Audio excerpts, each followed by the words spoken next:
sobrang hanga ako sa mga single parents talaga at sa mga Kudos. kaibigan ko.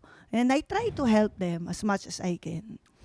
Kasi iba din ang challenge ng single parents na maliban sa discrimination, yung finances, 'di ba? Yes. Grabe Workload, yun. yung everyday na stress, 'di ba? Yung stress lang ng yung scheduling, Opo. yung pagpapalaki ng bata no hindi mo alam kung ano ka ba ngayon, kaibigan ka ba, disciplinarian ka ba, barkada ka ba, tatay ka ba, nanay ka ba, ano ka? Mamili ka.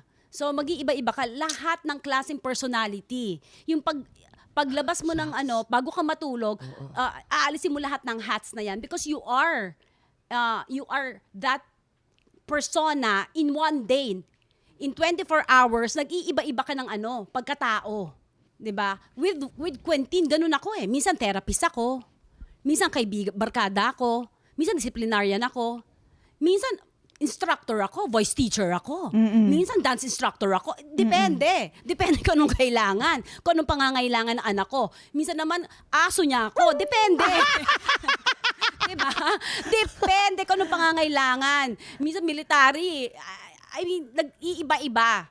Kasi ako lang yung kasama niya eh. So, you have to adjust. But ang saludo ko lang sa lahat ng single parent is because you are needed, dahil alam mong kailangan ka at nag-iisa ka, you become creative. Yes.